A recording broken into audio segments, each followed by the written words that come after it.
मोहतरम हजरात, नमस्कार। आप देख रहे हैं सरप्लस न्यूज लाइव। मैं हूं महबूब रजा सिद्दीकी। बंगाल की सियासत का महवर पूरा हिंदुस्तान था। बंगाल का रिजल्ट आ चुका है, सरकारें बन चुकी है। अभी मौका है जिन लोगों ने बंगाल में सबसे ज्यादा काम किया, जिन लोगों ने सरकार बनाने, उन्हें तोहफे, तहाइफ और इज्जत मिलने का मौका है। आप जरूर समझ गए होंगे मेरा इशारा किस तरफ है। मेरा इशारा अभिषेक बनर्जी की तरफ है। अभिषेक बनर्जी के बारे में एक बात मैं बताते चलूं, ज़हन नशी कर लीजिए। अभिषेक बनर्जी 2014 में डायमंड हार्बर से पहली मर्तबा एमपी बने थे। फिर 2019 में दूसरी मर्तबा जीत करके पार्लियामेंट पहुंचे और ये सेकेंड टर्म उनका एमपीशिप का चल रहा है। जिस ईमानदारी के साथ, जिस लगन, जिस मेहनत के साथ अभिषेक बनर्जी ने टीएमसी पार्टी के लिए काम किया तो मेहनताना मिलनी ही चाहिए था। जब हम 2021 का इलेक्शन देखते हैं, जहां पर बीजेपी का चारों तरफ से मोदी जी का, अमित शाह का, योगी जी का वार था, उस वार को जहां पर पूरी बीजेपी के चीफ मिनिस्टर्स, एमपी, एमएलए, खुद प्राइम मिनिस्टर और पूरी ऑर्गेनाइजेशन बीजेपी एंड आरएसएस की लगी हुई थी टीएमसी पार्टी या ममता बनर्जी को हराने के लिए, उसी वक्त अभिषेक बनर्जी चट्टान की तरह खड़े थे बंगाल को तीसरी मर्तबा जीतने के लिए, दीदी को मुख्यमंत्री बनाने के लिए, बंगाल को हासिल करने के लिए।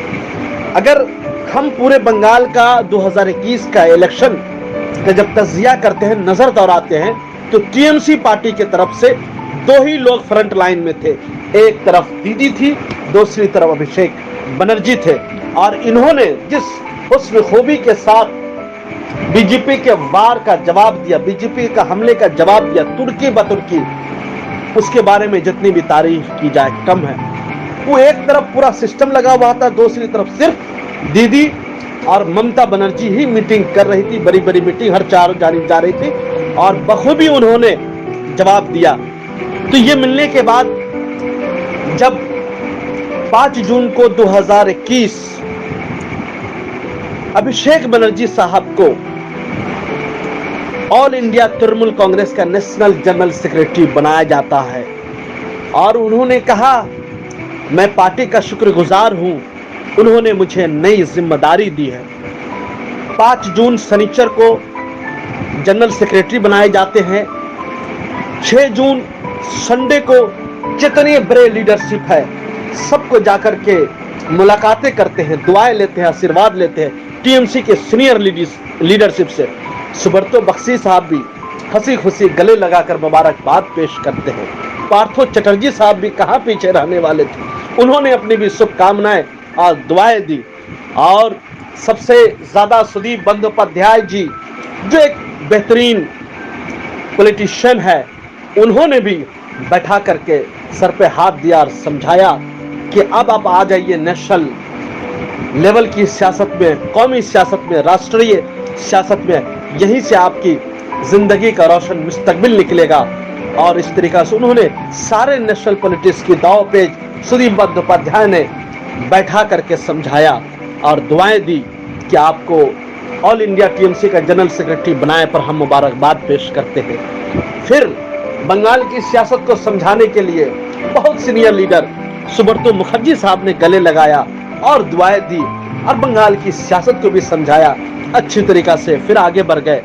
संडे का दिन मिलने मिलाने में गुजर जाता है और उसके 48 घंटा गुजरने के बाद टीएमसी भवन पहुंचते हैं, प्रेस कॉन्फ्रेंस करते हैं। प्रेस कॉन्फ्रेंस में बहुत ही इत्मीनान और सुकून के साथ एक एक जुमले उनके नपे हुए थे, तौले हुए थे। ऐसा लग रहा है तो कई साल पुराना एक सीनियर पॉलिटिशियन बोल रहा है। ये देखने के बाद जरूर बंगाल का फ्यूचर अभिषेक बनर्जी के हाथ में नजर आ रहा है। चलिए हम बातें करते हैं। जिस तरीका से उन्होंने प्रेस कॉन्फ्रेंस किया और उन्होंने जिस तरीका से बातें की, आप अच्छी तरीका से समझ गए होंगे। उन्होंने बताया अब हमारी जिम्मेदारी आयत बनती है, हमारी जिम्मेदारी बनती है कि पूरे देश भर में पार्टी के विस्तार के लिए, पार्टी के फैलाव के लिए हम काम करेंगे। हमारा मकसद किसी स्टेट में इलेक्शन लड़ना नहीं होगा, बल्कि इलेक्शन और रियासत को जीतना मकसद होगा।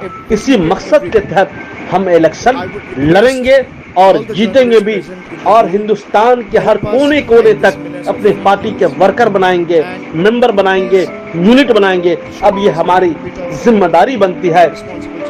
इसके लिए हम 1 महीना का आपसे वक्त लेते हैं और अपने सीनियर लीडरशिप की सरपरस्ती में एक ब्लूप्रिंट सजा करके हम फिर आपके सामने में आएंगे और बताएंगे कि किस तरीका से पूरे देश भर में हमें अपनी पार्टी को मजबूत करना है। उसके लिए हम आपके लिए बातें करेंगे। और उन्होंने अमित मालवीय, जब इनको जनरल सेक्रेटरी बनाए जाने पर हमला किया था, तो उन्होंने भी अमित मालवीय, बीजेपी के अमित मालवीय को तुर्की बतुर्की जवाब दिया और कहा कि हुकूमत दिल्ली में आपकी है, सब चीज आपकी है, आप क्यों नहीं एक कानून पास कर देते हैं। एक घर का एक ही व्यक्ति सियासत में रहेगा, एक खानदान का एक ही फर्द सियासत में रहेगा।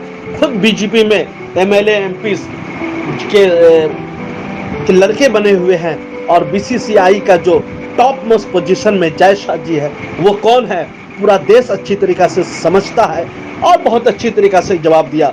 और शुभेंदु अधिकारी को कहाँ भी बख्शने वाले थे, और उन्होंने भी बताया आप घबराइए मत, जो हमारे लीडर जो गए थे वो तो आ ही जाएंगे, वो आने के लिए तो सरगोशी कर ही रहे, मगर जो बीजेपी जीत करके 9 मुंतखब एमएलए बने हैं वो भी हमारे कांटेक्ट में है, और वो भी हमारी पार्टी में शामिल होना चाहते हैं।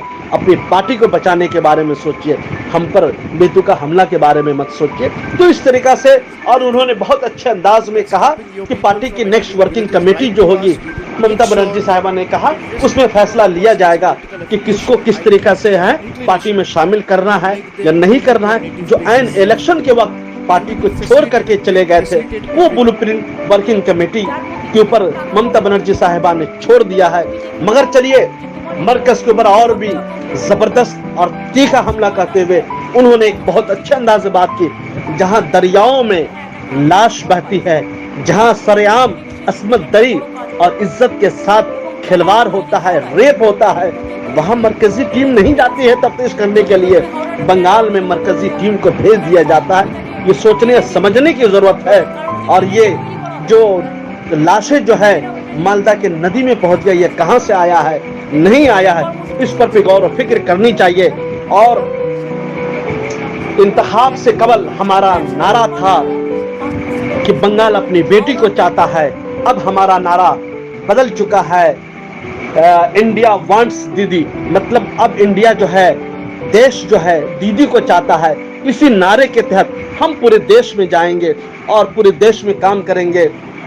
और उन्होंने मुबारकबाद पेश की बंगाल की अवाम को, एक मोदी जी को नहीं ला करके, बीजेपी को वोट नहीं दे करके जिस तरीका से बंगाल की जनता, बंगाल की अवाम ने एक मिसाल कायम की है। उम्मीद करते हैं देश की जनता, देश की अवाम भी इसको नजरअंदाज नहीं करेंगे और मोदी को 2024 में रोकने के लिए एक बड़ी मेहनत करेंगे। देश की जनता भी जुटे, देश की जनता भी मोदी को रोकेंगे। कहने का मेरा मतलब यह है, आप समझ ही चुके होंगे मेरी सारी बातें कि ये जो 24 का इलेक्शन आने वाला है, इसी के लिए ब्लूप्रिंट सजाया जा रहा है। और टीएमसी पार्टी ने अभिषेक बनर्जी को जिम्मेदारी देकर ये बताया है कि हम 2024 के जनरल इलेक्शन में एक बहुत बड़ा रोल प्ले करना चाहते हैं। हमारे बगैर किसी की हुकूमत दिल्ली में नहीं बनेगी, हमारे बगैर नहीं बनेगी, हम ही होंगे सब चीज। और इस तरीका से अभिषेक बनर्जी साहब को बड़ी जिम्मेदारी मिली है। बहुत कुछ करना बाकी है, टीम बनाना है, बड़े पैमाने पे काम करना है।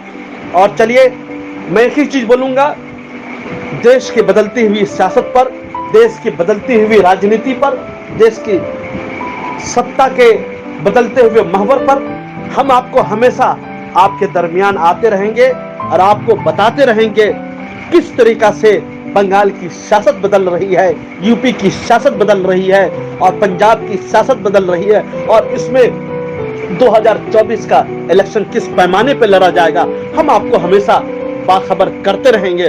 उससे पहले जरूरी है कि अगर अभी तक आपने सरप्रस्त न्यूज लाइव को यूट्यूब पर, फेसबुक पर, ट्विटर पर सब्सक्राइब नहीं किया है तो फौरन सब्सक्राइब कर लीजिए।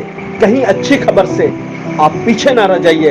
हम आपकी आवाज को ईमान बाला तक पहुंचाते हैं, हुकूमत तक पहुंचाते हैं। यह आपकी आवाज है, अपनी आवाज को दबने मत दीजिएगा। दीजिए महबूब रजा सिद्दीकी को इजाजत। थैंक यू वेरी मच हमारे साथ जुड़ने के लिए।